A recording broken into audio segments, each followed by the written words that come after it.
It's my great pleasure to announce the next plenary lecture, Professor Anil Misra from the Kansas University, about very challenging topic about micromechanics of grain materials and grain interactions. So, please. Thank you, Victor. Thank you for the introduction. So when the organizer contacted me for doing a plenary lecture, I said, it could be risky. My talks are rather boring. So of course they placed me right after lunch. Right? Okay, so if you plan to sleep, please do not snore. Okay, I think that might disturb. For the rest of you, good luck. Okay, all right. So I will speak about grain interactions and what we can do, or how these granular materials present some unique challenges which could be exploited in some ways, and in some cases we must come up with answers that are reasonable engineering answers. So the talk is organized in the following way. I will talk about what I conceive or perceive of as granular materials, because there is a vast amount of literature. There is a particular view of what granular materials are. So I must introduce to you how I think about them. Okay, and then show you some experimental and numerical evidences of behavior at grain scale that makes these materials somewhat difficult to deal with from the viewpoint of describing their mechanical behavior. Okay. We'll use that to motivate a particular type of approach, and then I will show you some example applications and that lessons I've learned over many years of trying to deal with these materials. Right? And we'll make some concluding remarks. So this is the organization for this talk. Right. So what I will show you next is the images of limestone. So limestone is a stone that you see used as construction materials for building structures, and this particular set of images come from Journal of Sedimentary Research, so it's very far away from anything to do with mechanics. But I'm sure if you look at this first image, a lot of you will recognize this kind of image as a prototype for homogenization in continuum mechanics, right? Okay. Now, I don't know if you want to consider this as granular or not. This is up to you. Maybe some people can see grains here, maybe not, right? Okay, but these are two different limestones and from different parts of the world. Okay. Now, I think you are, I don't think you can see, but there is a small square in the center of each of these. So if we zoom in and image this region at a higher resolution, you get another picture, right? And this may also be familiar to some of you who are looking at SEM graphs of some things, and could again be a candidate for some kind of homogenization. Of course, this is different from the first image, right? So you may want to apply a different strategy. Okay? And if we go further and you see another black square at the center of these things, what you see is the following, right? These materials are made out of grains, right? So solid bodies like limestone, right, very solid, right, is at a building block level, made out of grains of calcium carbonate in this case, which are interacting with each other in many different ways. In fact, here you see example of two cases, two different type of limestones, right, with some. You can try to guess what interactions they may be having,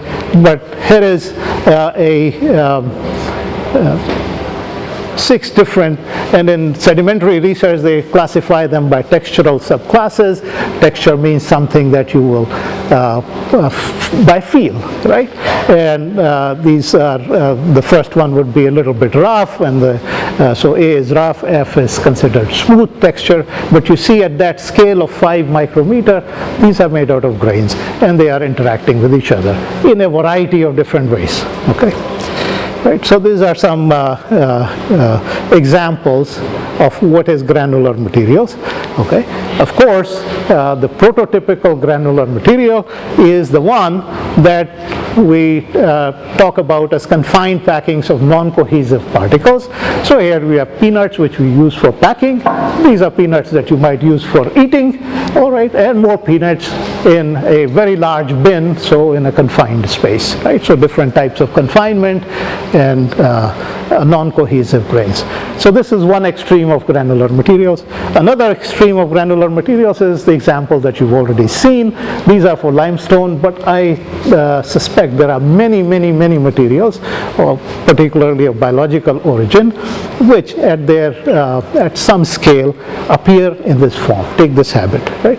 And somewhere in between these extremes, you have a whole class of granular systems which are joined, where you have grains joined through some kind of micromechanism, and I just show you some examples. We might look at this. So here, these peanuts which you eat like that now are joined together in some other way, and here you are not able to even tell what the joining mechanism is, but there is one, I can assure you, right? Okay, so we have a class of these materials. What sort of unifies them is the phenomena that you observe at the grain scale or the micro scale. And for this, to introduce you to this idea, I will share with you some experiments which were done about a quarter century ago, okay, in my lab. I shouldn't say in my lab, by myself and a graduate student, okay. And here we placed a number of grains, a very large number of grains, I believe about 4,000 grains. These are done in early 90s, okay. And we deformed this assembly of grains, right, and we imaged, okay, these are large enough grains, so you can take a picture of it using a regular camera. We can image a small portion at the center, so we are far away from any boundary effects, and this image was then analyzed in the following way, right? So we have the digital image. We can make a image analysis and find these circles. As you can see, if you look very carefully, each of these discs have a point at the center marked very carefully using a lathe, right? Took a lot of effort, and a mark away from the center, so we can not only tell the positions, how they are changing, but also if these discs undergo any kind of spin, okay? All right, so I'm not showing the spin here, but what you see, what is characteristic of these granular system is that when you deform them at the grain scale, their movement are for sure not in a fine relationship with what you apply at the boundary, right? Of course, not very difficult to imagine. If you look at the neighborhood of each of these grains, they are different. Some of them are in contact, some are not. So they are all defined, there is some kind of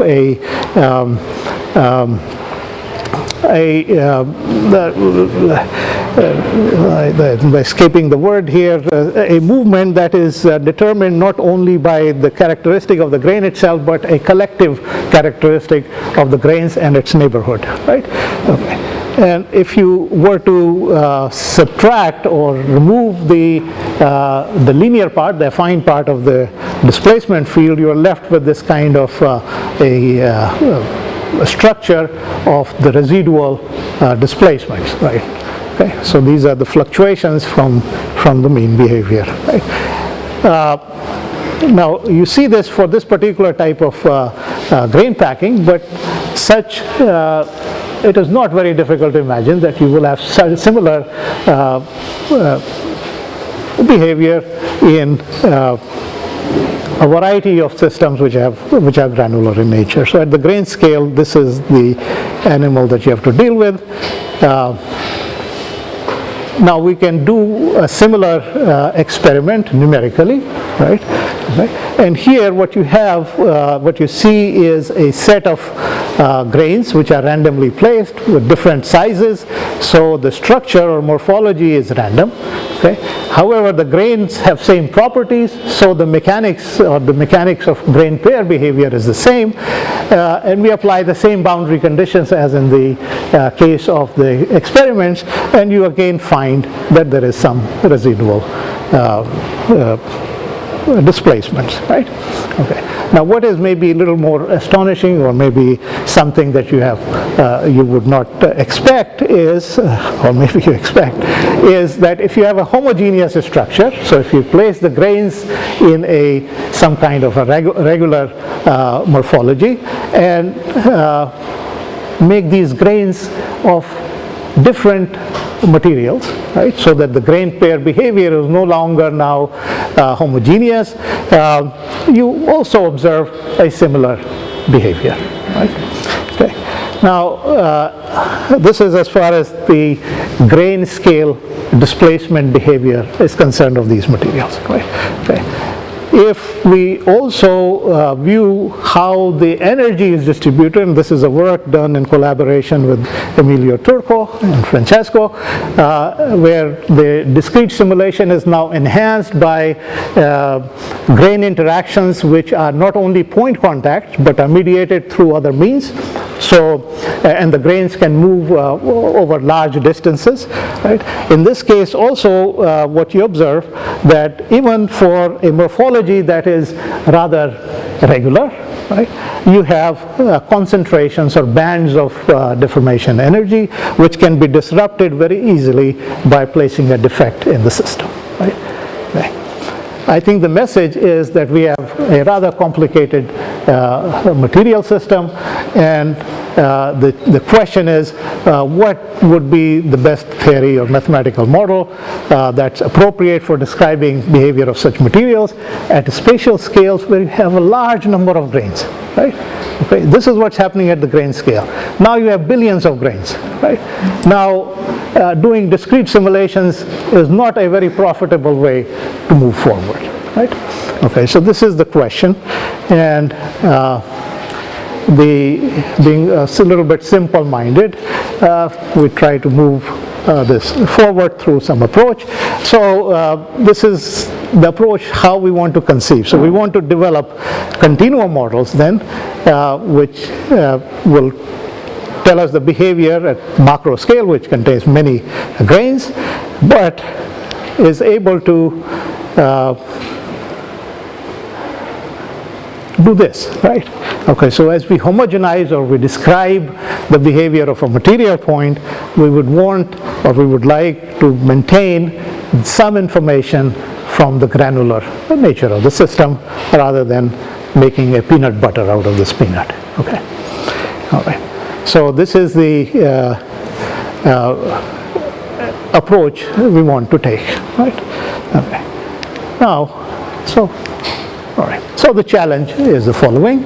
We want to develop continuum models that represent microscale effects of grain interactions, can describe many of the observed phenomena that we observe at the macro scale, and has a far smaller computational need than the discrete simulations, etc. And I don't want to go further into the details of the troubles that you have in trying to balance these approaches, but just keep this in mind, right?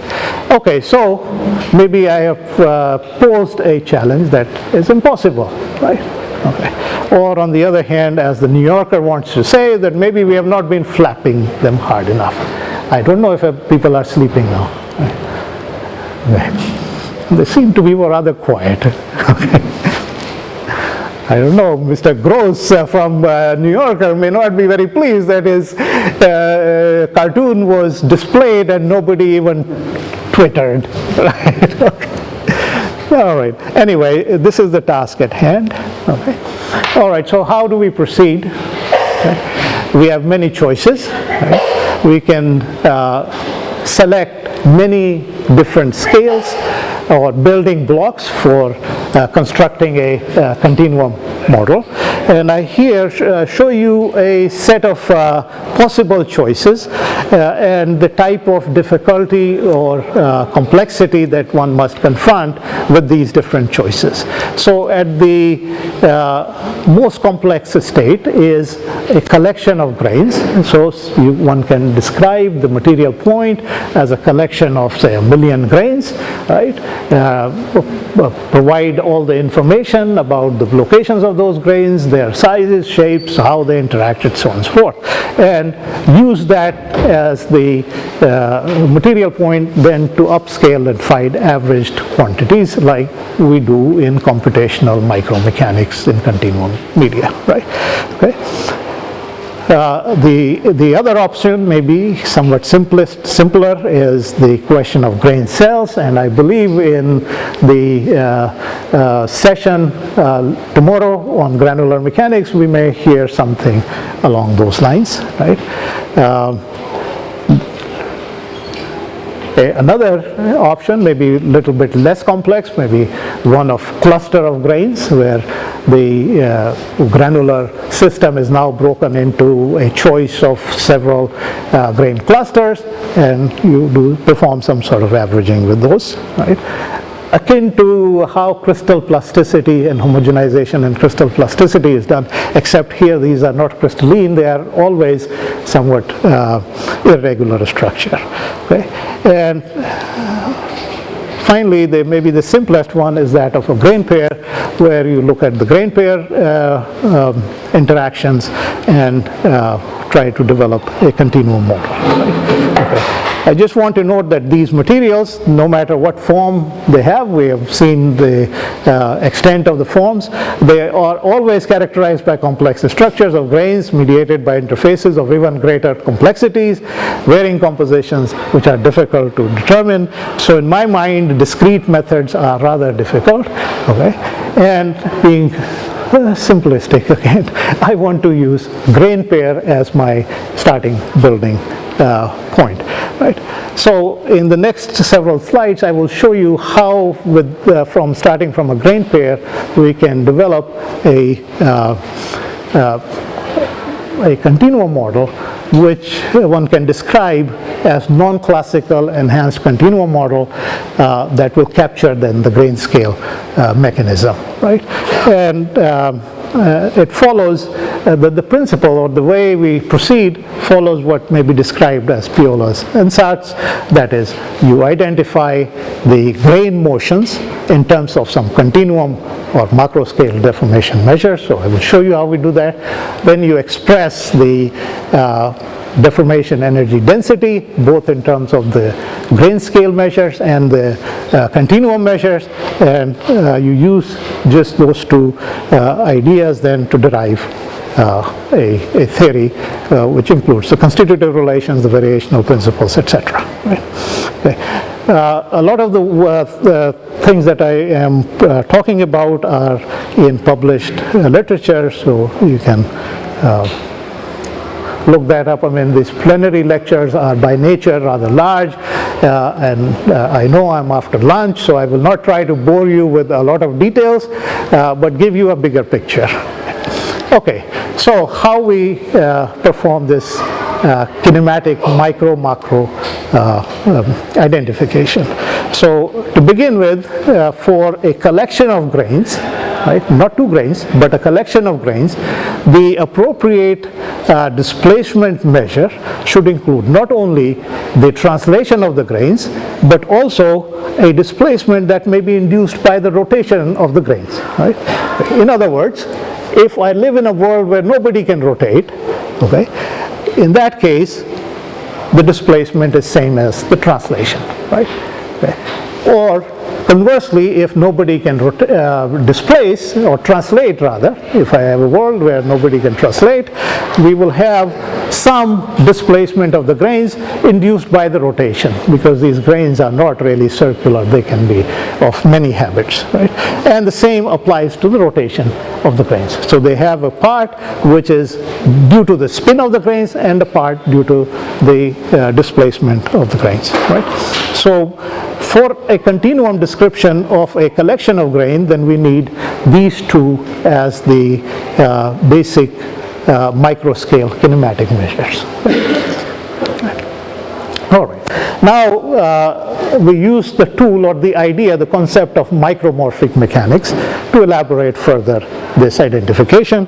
And in micromorphic mechanics, the way one can proceed is to say that in a scale where everything is continuum, right, we have a material point, and that material point can be enlarged by selecting another scale, a zoomed scale, in which you can see the grains. Okay? All right, so at this scale you are seeing now the movement of the grains, and the movement of the grains can be described by some nonlinear function such as a polynomial series. Right, so we make that assumption, and then we choose a particular type of polynomial series, which here is the Taylor series, and this is appropriate because we are looking at very small distances, right? Okay, so we can expand then the displacement of a grain P, which is in the neighborhood of n, through this kind of Taylor series expansion. And now what we need to do is to find out what these gradients represent. Okay. All right. So in the micromorphic approach of the simplest kind, all right, we assume, and this should be equal to or a definition, we assume that these microgradients, right, this is the gradients of displacement phi with respect to x prime, right, can be decomposed into a part which is macro gradient, okay, and a relative gradient, or we can interpret that as the gradient of the displacement fluctuations, right? Okay. And the second gradient, again, this is a constitutive prescription. This is not really driven by actual derivation. We just make this assumption. And with this assumption, we are able to get something more than what we would otherwise, right? So the second assumption is that the second gradient with respect to x prime, or the second order micro displacement gradient, is just simply same as the gradient of this quantity psi ij, which is for a material point describing the micro gradient in the system. Okay. All right, and we apply the same thing to the grain rotations, right? So with these identification, or these assumptions rather, we can identify now the relative displacement between two grains in terms of these macro scale or continuum measures of deformation, right? Okay. So every grain pair will then, the displacement between them can be represented as a part which is related to the macro scale gradients or macro gradients, and parts which are related to the micro gradient and the gradients of the micro gradients. Okay. All right. Okay, so we do the same treatment to the displacement, to the rotations, and we have now performed the first part of our three-part procedure for developing the continuum model. So once you have this identification between micro and macro scale kinematic fields, we can define then the deformation energy in terms of the macro scale measures, and define all these conjugate stress measures. Okay. Similarly, we can write these deformation energy as the sum of all the grain pairs, where these are the grain pair kinematic quantities. If we combine the two, we can find relationships like these, right? okay, where the stress can be related to the local force measures, but I want to point out that these force measures are particular to the kinematic quantity at the micro scale, right? And at times this is at variance with what is typically used in discrete element or in molecular dynamics. But you will see this kind of formulas in those discrete modeling, right? Okay. Of course, there are many details, but we will not indulge in those. You will tell me when I have 30 minutes left or 20 minutes left. Okay. All right. So we can define the quantities like stress. We can make some assumptions about the grain pair behavior. For example, if we make a simple quadratic assumption, one can find then elastic constants related to all of these measures of continuum scale kinematics. Okay. Okay. Now, what you notice is that these constitutive constants, or the moduli or stiffnesses, are expressed as sum over all the grain pairs within the system, right? So I still need to know what grain pairs I have within a system. I must sum over all of these grain pairs. So such a situation is not desirable, because I still need to know what the granular structure looks like, right? However, we are in a little bit of luck, because if we take these summations and expand them out, write them all over all the grain pairs, what you observe is that these summations are functions of direction cosines of the grain pair orientation within the granular packing, right? And this is an opportunity that you can exploit to define some average quantities in given directions, right? So you take a solid angle and look at all the grain pairs in that solid angle, and you can define some probability density functions of the grain pair stiffnesses and their lengths, right? So these two quantities appear as a product, so you have to take them together. Of course, the total number of contacts per unit volume of this specimen. So you can introduce these kind of statistical quantities, taking advantage of the fact that the stiffness tensors are always functions of direction cosines, right? And you can convert those summations into these kind of integrals, right? And these integrals can be estimated in closed form for different types of density functions, right? Okay. So I think in the next several slides, I just show you schematically that if you have a density function which is spherical, you'll end up with a isotropic elastic solid, as specified in the elasticity of Green, or the Lamé's constant. If you introduce a little more enriched density function, you can extract transverse isotropic material, orthotropic, and pretty much recover all of your elasticity in terms of these local stiffness measures. Okay.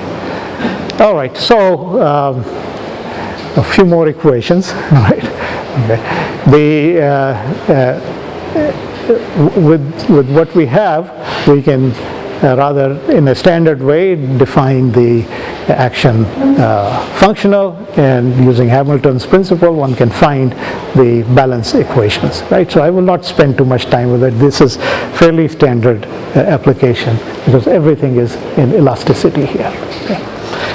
All right, so you will find your balance equations. You have two sets, one for displacements, right? And what you see here is very similar to what you will find maybe in the paper of Mindlin or Germain about first degree micromorphic continua.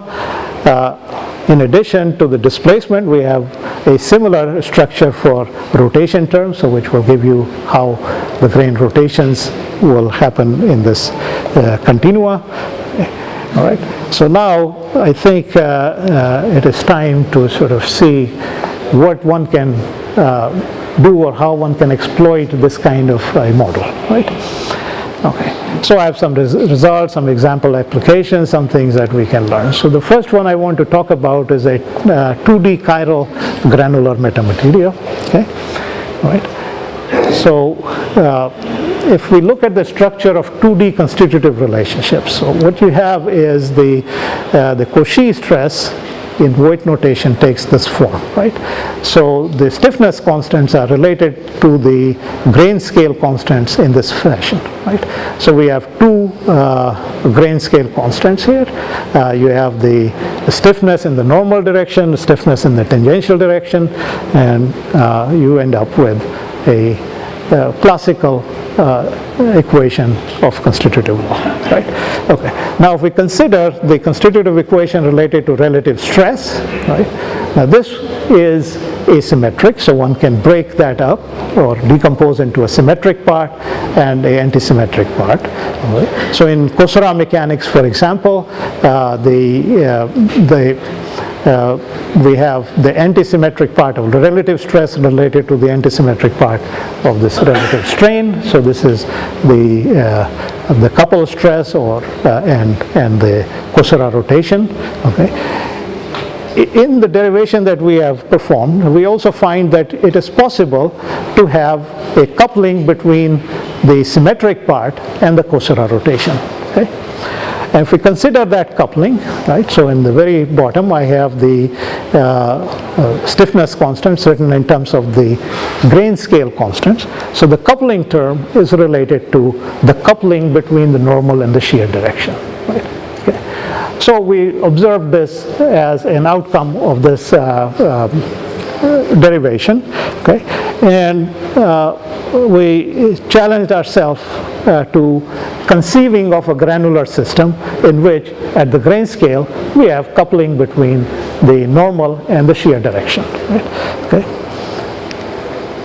All right, and I believe Michele, if you are going to Arpino, will talk more about this coupling, but if at a grain scale we can conceive of a constitutive law of this type, in other words, we find a system in which we have a coupling between the normal and shear direction, we will have a coupling between Coursera rotation and the symmetric part of stress, and one can do that simply by choosing a structure of this type. So if we have a connection between grains which is of this type, then one can have this effect, right? Okay. Now, thanks to the advances in additive manufacturing, we can actually produce this type of things in scales that you can see, right? But I also collaborate with a molecular scientist in our school, and she is able to play with peptides, which are short sections of proteins, and she tells me that it is possible for her to design proteins or peptides which will link two grains of nanoscale through a system of this type. So this is possible, it's conceivable. And what we are showing here is actually realizable today. So in fact, we went ahead and made a print of a structure, very simple, in this case one-dimensional string of grains attached through this type of interaction, and you perform experimentally a very simple extension test. So of course all the grains move up. However, what is unexpected, which is what you observe here, is that these grains, so an extension introduces rotation in the system and these grains rotate, right? And the rotation is manifested as lateral movement, which you will not see in a classical medium, right? So not only we are able to do this experimentally, but if we take this simple system and discretize it completely using classical Cauchy mechanics and perform finite element calculations, we observe the similar results. Okay. Okay. Then I want to talk a little bit about frequency band gap. So when you have material continuum models which have some microstructural detail in it, they're able to produce frequency band gaps, and we have shown this in a paper a few years ago, right? So for certain types of grain interaction, you can see these kind of frequency band gap. In fact, you can see complete frequency band gaps for certain interactions. And as you change these interactions, you can produce a variety of dispersion relationships in these materials, right? So again, I think I was rather glad listening to the talk, the first talk yesterday afternoon, where a similar result was shown by the speaker. I forget the name, but they have printed, 3D printed two-dimensional arrays of grains, attached them through some kind of mechanism, and they're observing band gaps, right? Not only you can have band gaps, but you can also have negative group velocities, right? And at higher wave numbers, of course, these things can become unstable also, right? So what is the message here? It's possible then to design granular materials which are able to do this type of behavior, okay? All right. Another example is one of band gaps in dielectric granular materials, where the grains are made out of dielectric material. So they respond to electric field, and this is a work which is being done in collaboration with Luca Placidi and Mauricio Romeo. Mauricio will be presenting tomorrow in the session on granular materials, and maybe he will talk a little bit more about this, but I think also other issues related to where you have magnetic particles in a magnetic field. Right? Okay. All right, so what we are seeing here is that, so the blue curves are for the case where the materials, the grains are made out of non-dielectric materials. The red are where you have dielectric material. So in the first case, we have applied a electric field, and this electric field changes the band gap behavior by enlarging the band gap over all the wave numbers, okay? And in the second case, if we switch the direction of the electric field, it completely removes the band gap in the system, right? Okay, so these are possibilities. We have not yet synthesized a material like this, but the mechanics, the models are telling us that this is possible to do, and it is also indicating what we should do in order to achieve such a material, right? Okay. Of course, the dielectric constants or the polarizability that's needed for these materials are somewhat not easily available, so we have to think about how to do that. Okay. All right, then another example that comes out from the simplification or changing, keeping certain aspects of the model alive is second gradient damage mechanics, and this is a work that we are currently collaborating with Luca Placidi, Emilio Berchiesi, etc. Right? And you will hear, of course, Luca gave a talk also tomorrow, where he will show you with much more rigor than I have presented here the variational formulation of the damage mechanics and the appropriate boundary conditions what one must use for realizing the damage behavior in continuum materials. Right? Okay, so what you see here is, of course, some simulation. These are done with the element-free Galerkin approach, where we have the second gradient terms, and you can in a stable manner develop these kind of shear bands, and these shear bands can interact with each other and so on and so forth. So what this is the damage. You know, damage is always measured using a scalar value between 0 and 1. So this is what you're seeing here, right? But I will let Luca talk more about it tomorrow in greater detail, right? Okay, so the applications I've shown are somewhat novel, at least some of them, okay? But these models can also be used for more mundane problems in engineering, right? Such as description of the behavior of concrete, asphalt concrete, in the simplistic way as we do. But they provide us with certain advantages that are not available in the usual or the formulation of damage, viscoplasticity, using the traditional approach of Cauchy mechanics and its extension, right?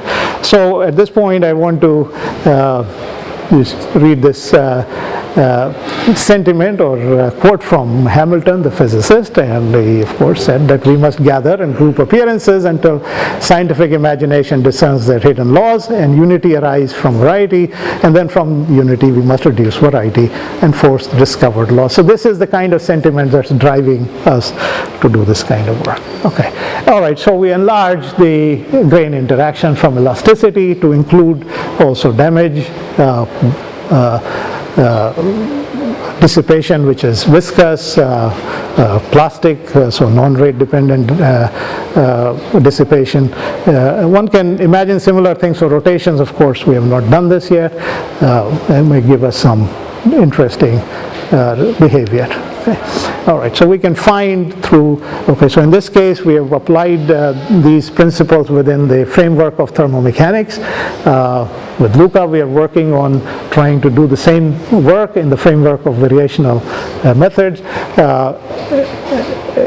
to find these kind of local constitutive equations, which include both damage, viscous dissipation, and also plasticity, right?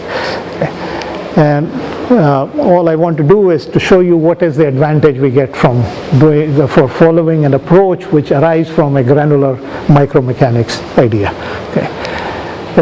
So I have an example here, which is also a rather classical experiment that geomechanicians do on rock structures. And what you see here is they take a cube of rock and they are applying stresses, right? They have a force-controlled machine where they can apply force in these three directions independently, and they observe where the fault or how the fracture happens and propagates. And the observation is that as you increase the confinement, okay, so if you increase, of course, during the test, you are going to apply increasing amounts of load in the axial direction, while you keep or you change or you control what is happening on the side. So the classical experiment is, of course, you keep the lateral or the horizontal stresses constant while you increase the axial stress. Okay? And as for different experiments with different amounts of these confinement stresses, you find different fault angles. When you have a small confinement, right? What you see is that, and what you see here is, of course, the determinant of the acoustic tensor, because that's the way instability is recognized in the classical Cauchy mechanics. So one of the instability points are recognized in that way. So if we look at the determinant of that acoustic tensor for small angles, right? So when alpha is small, which means the plane is vertical, you get very high values of this determinant, and it reduces to zero at some failure point or some place where the instability will arise. So always for small confinement, the plane of fracture is inclined at a steeper angle compared to the direction of axial loading, while at higher confinement they are at a much more shallower angle. Right? So we can make this kind of prediction using this approach.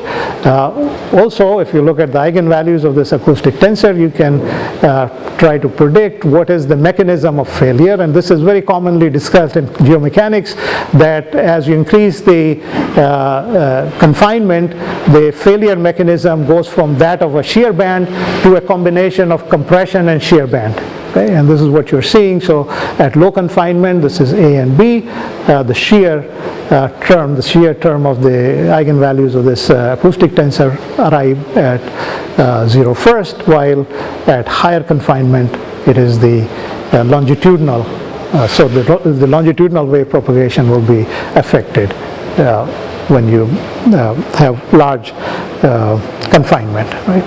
Now, this kind of prediction is usually not straightforward, and there are many theories and enhancement to plasticity laws in order to achieve this type of prediction. And one can also observe rate and path dependency. So for example, in this creep case, if we unload at different times, right, the behavior is different. And I want to tell you why such a thing is happening in this kind of model. Well, in this model, we have grain pairs oriented in all different directions.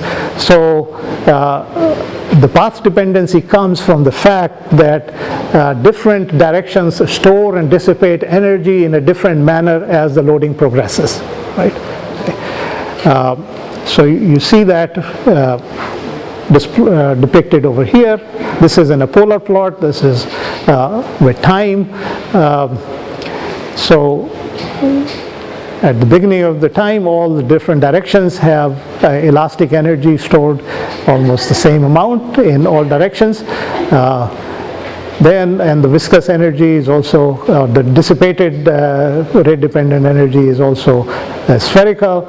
As the time proceeds, certain directions along which we are applying the loads will have higher dissipation, and so on and so forth. So the cooperative and competitive combination of different grain pairs then endows this type of model with a path-dependent behavior.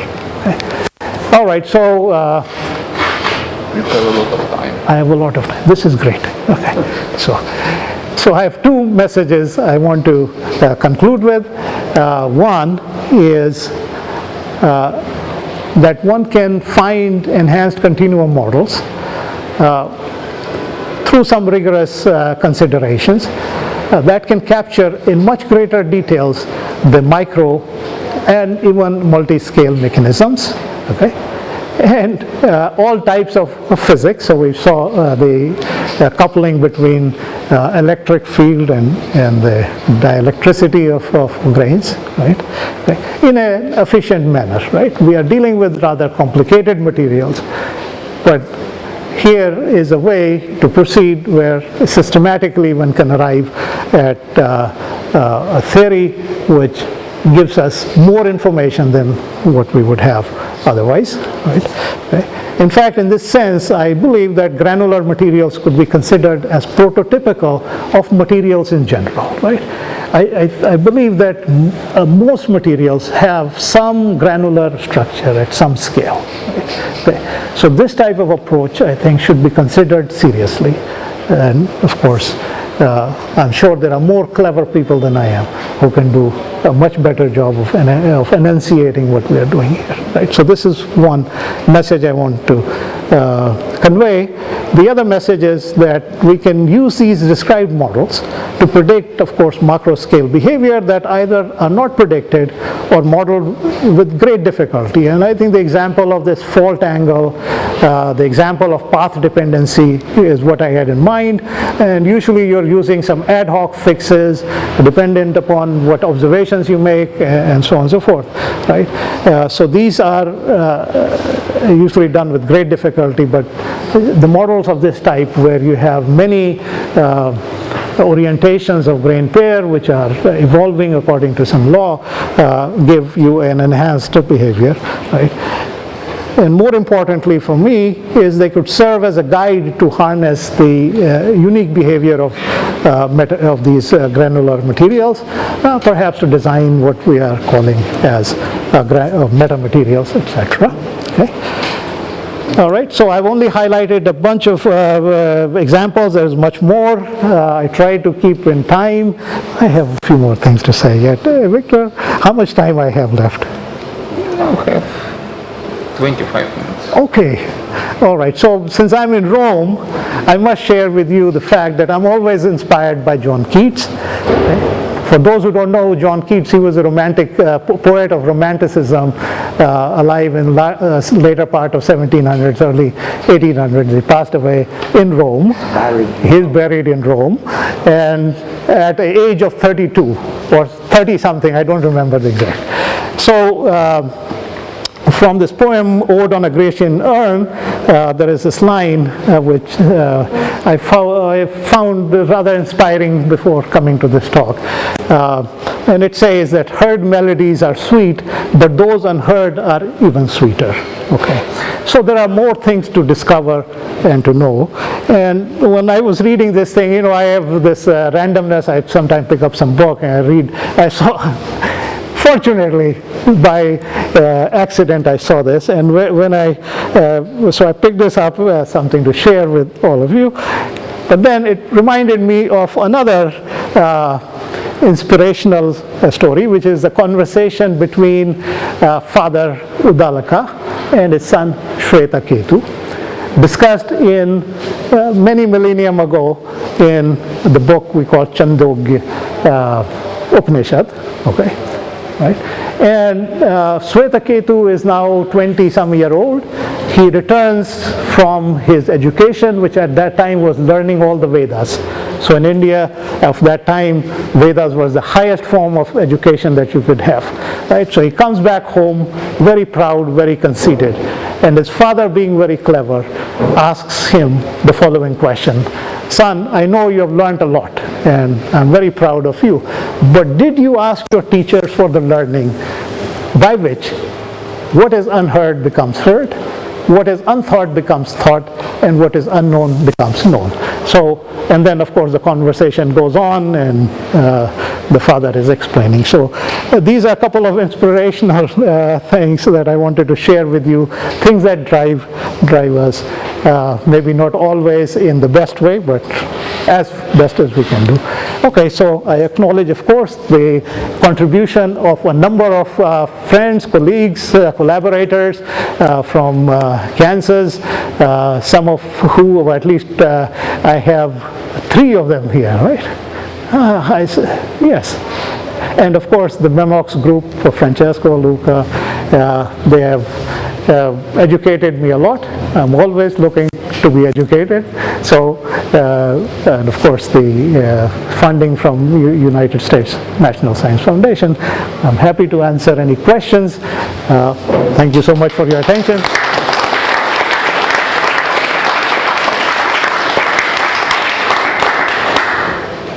Martin.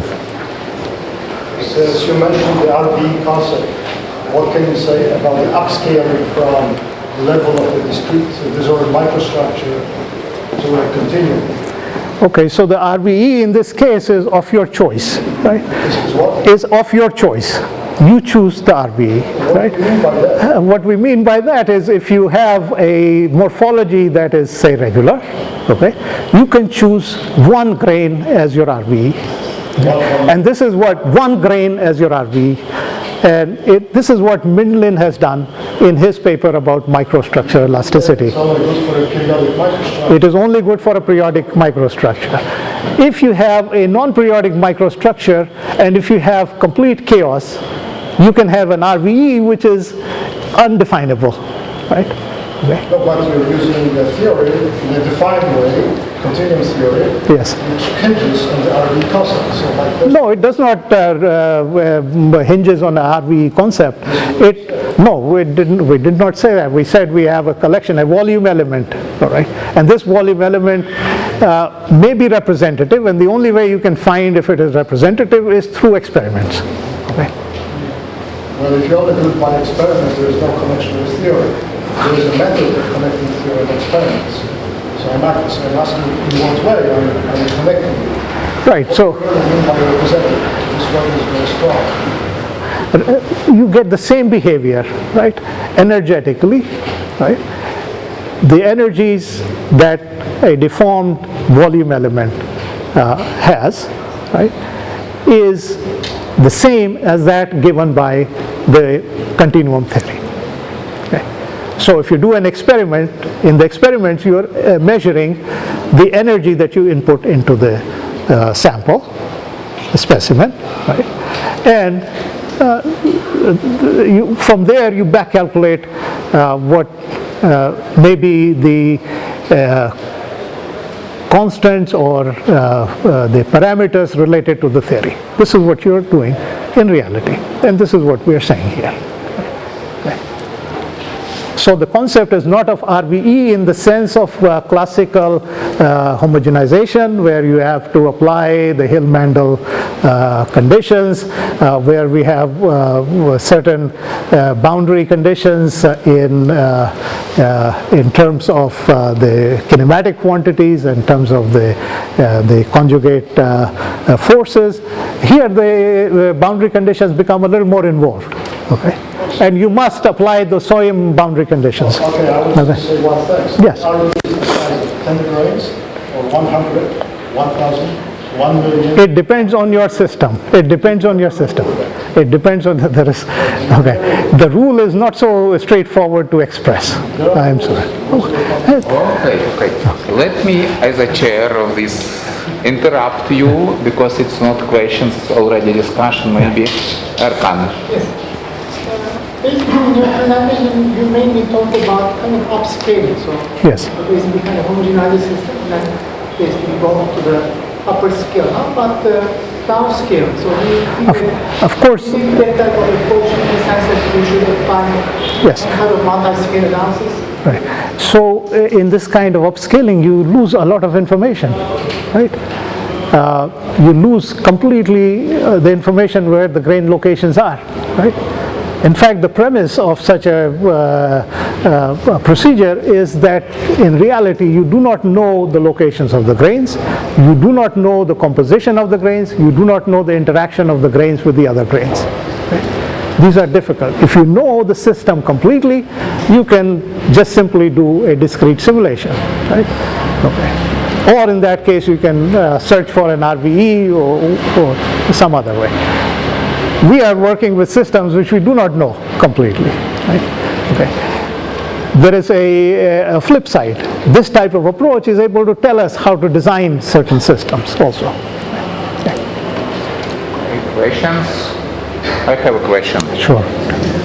You present your system, printed system, which is like chain, but I guess you can also invent such a system which also will be coupling between extension and twisting. Yes, yes. And in this case, it looks like a chiral material when you have coupling between rotations and twisting. And what, let's say, should such peculiarity density function for such, let's say, materials? You have some ideas that it will be some sense isotropic, transversal isotropic, but chiral Yes. is respect to this. Yes. So within this homogenization, we also have rotational stiffnesses. So one can imagine coupling between rotational stiffnesses and the stiffnesses that are extension. So one can dream of a connection between grain pair interactions which will have that coupling. It's possible to design. Yes. Okay. Yeah. Questions?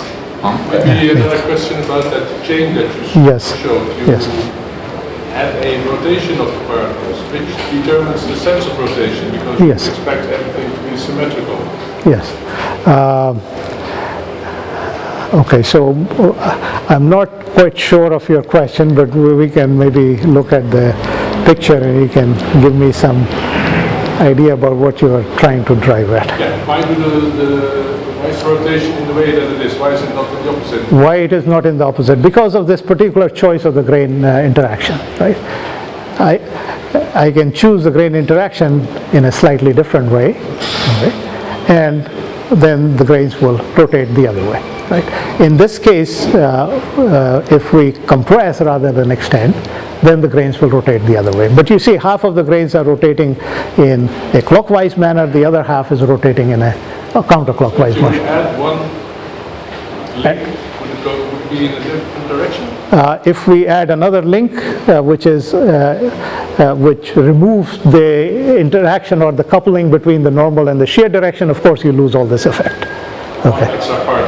Oh, another particle, you retain this, yes, I mean, this we have done. This, okay, so this one has 11 particles, but we can print 50 particles, 100 particles. Yes, yes, yes. But by yes, the yes. way, it's not symmetric. There is no symmetry with reflection and this, so it is just not the, let's say, Right, if you look from the other side, right, so they are not symmetrical, There is a symmetry along the horizontal line, but not vertical.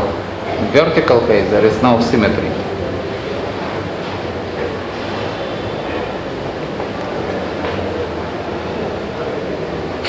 Okay. Questions, comments? Okay, if not the case, thank you for the Thank you.